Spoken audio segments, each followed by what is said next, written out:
Good morning, students. So, we are here with a new learning topic.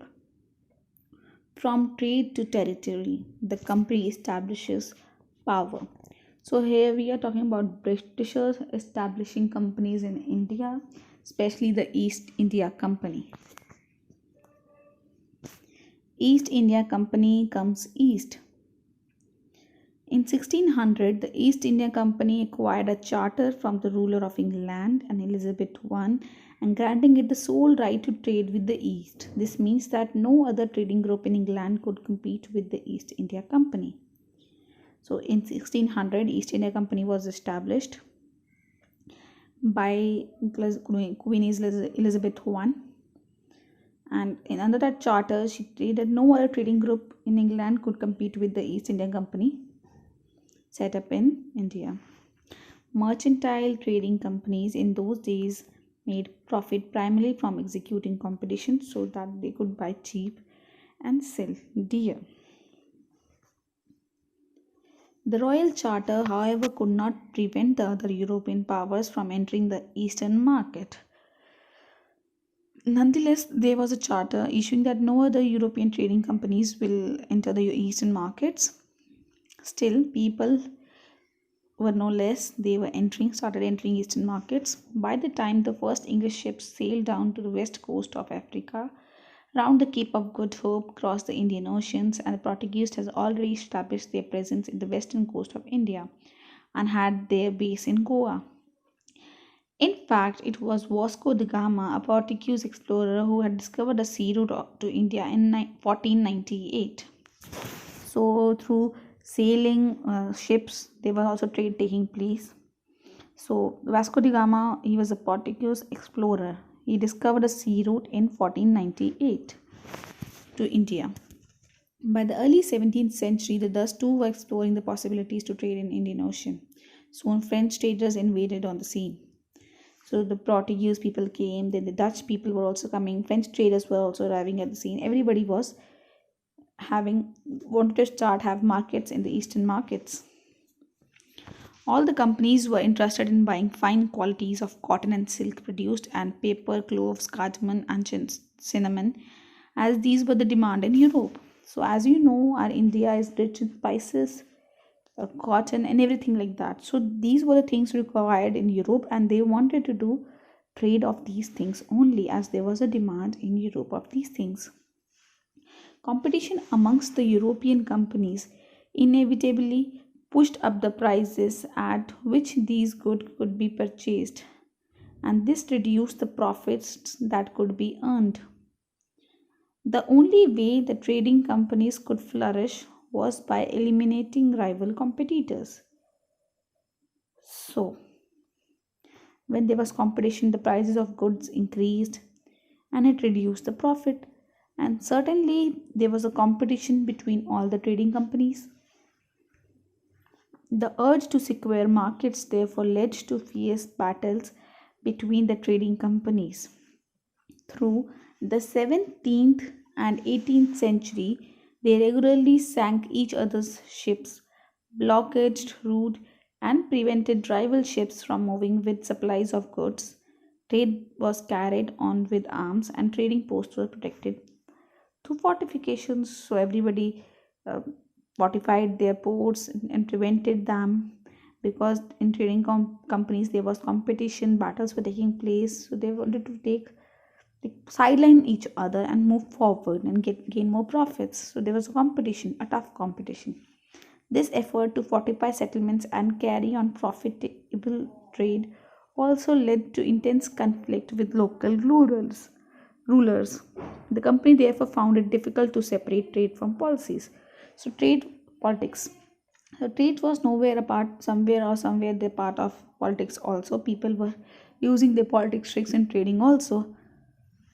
So in local rulers also there were conflicts regarding this. So there's some P instructions for you. The answers of this will be given in the description below.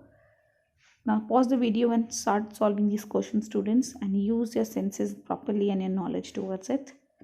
Choose the correct option regarding East India Company. It is a mercantile trading company. It is the first trading company to step foot in India. It focused on welfare of common people. It buy and good sell good in Europe. The East India Company acquired a charter from the ruler of England, Queen Elizabeth I. In which year? 1500, 1600, 1700, 1400. French traders came to India. When? Is it true or false? Mark your answers. Cotton and silk produced and pepper, cloves, and cardamom cinnamons were bought from the traders because they were cheap. There was lot demand in Europe. There was durability and long lasting. They was readily available in India. This point we have studied before also. So mark these options very appropriately. East India Company begins trade in Bengal.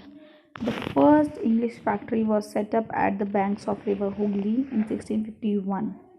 This was the base from which the company traders, known as all that time as factors, operated.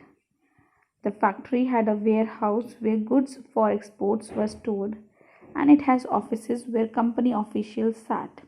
As trade expanded, the company persuaded merchants and trade to come and settle near the factory. By 1696, it began building a fort around the settlement.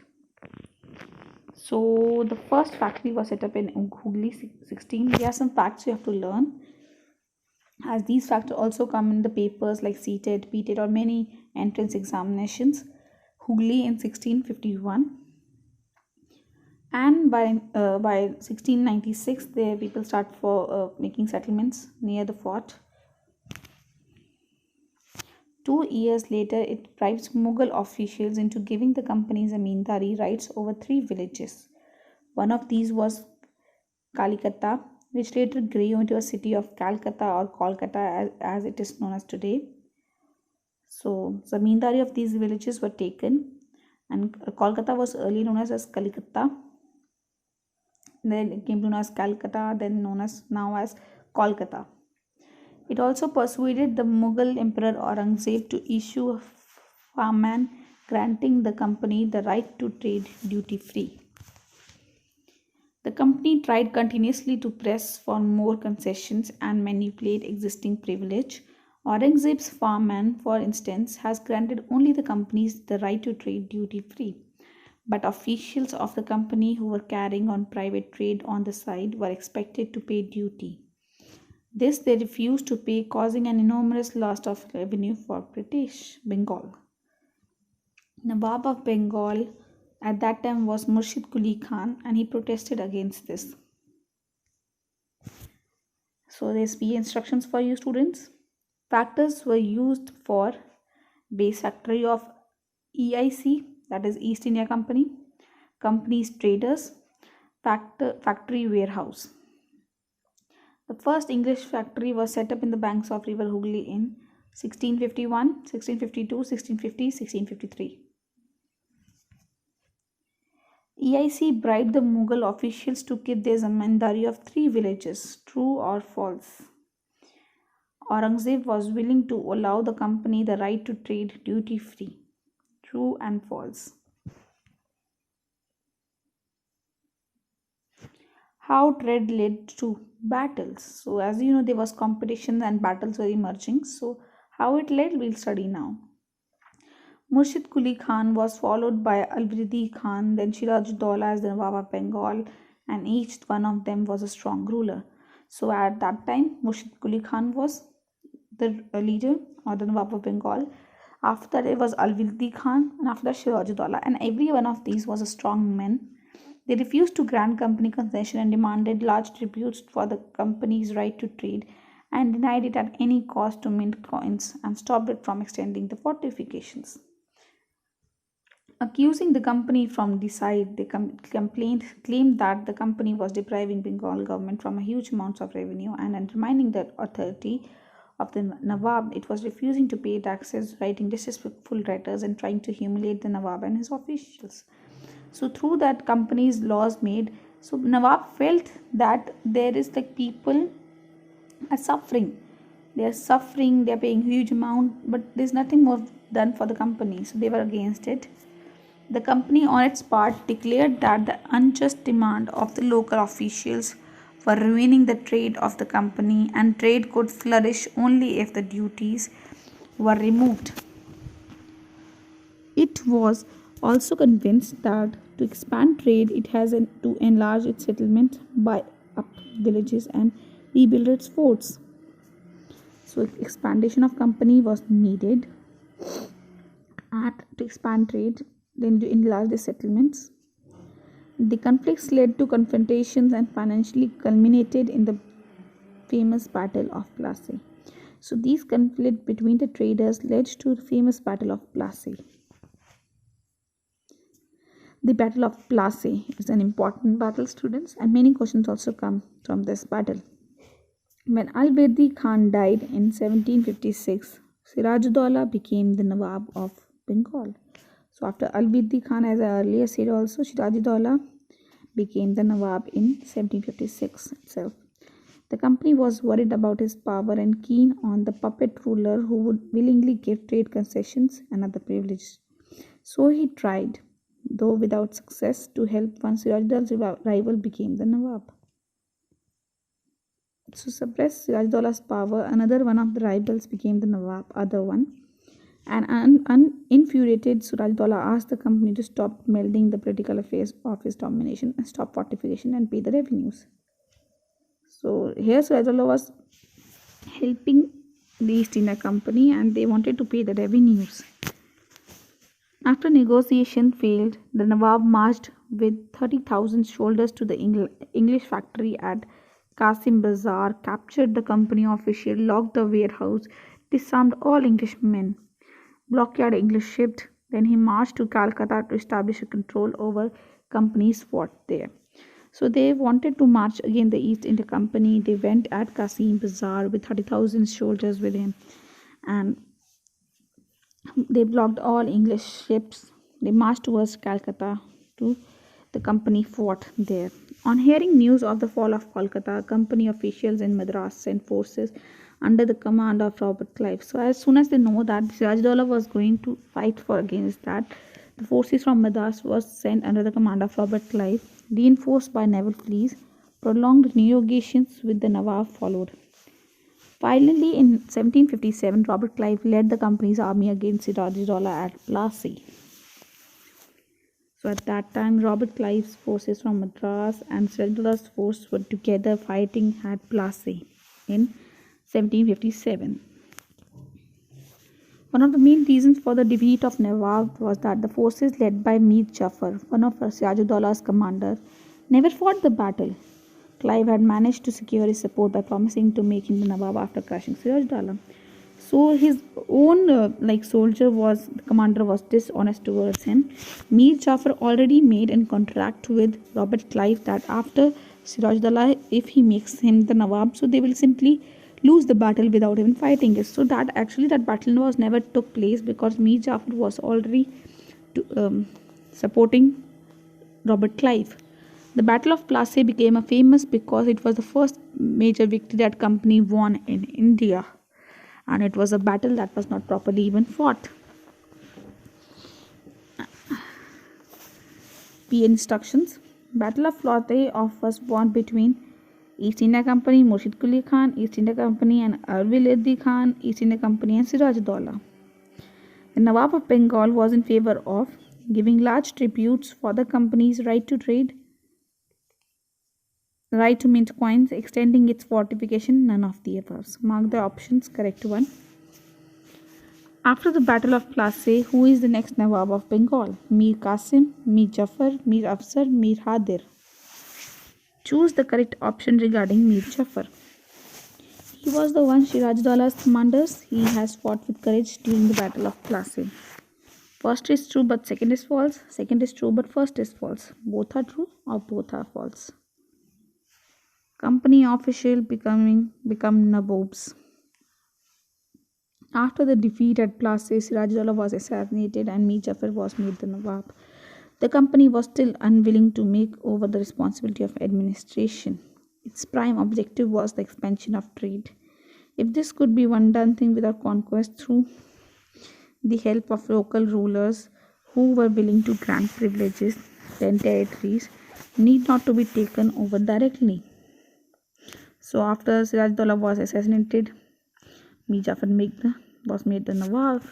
Soon the company discovered that this was rather difficult, for even the puppet Nawabs were not always as helpful as the company wanted them to be. So company wanted to control the Nawabs, and similarly all the Nawabs were not like that. They could not help them in all the ways because they were having limited funds now, because the company has also used their funds to a much extent. After all, they had to maintain a basic appearance of dignity and sovereignty if they wanted respect from their subjects. When Mir Jafar protested, the company deposited him and installed him, Mir Qasim, in his place. So when Mir Jafar also was protesting against the company, so Mir Qasim took his place. When Mir Qasim complained, in turn was defeated in the battle fought at Buxar. So again one battle was fought in Buxar. At that time Mir Qasim was the Nawab, and he also complained against the company because they were using the resources. In return they was not much beneficial for the province of Bengal. So in 1764 Battle of Buxar took place and Mir Jafar was reinstalled. The Nawab has to pay 55 lakh every month, but the company wanted more money to finance its wars and meet the demands of trade. And at the expenses, it wanted more territories and more revenues.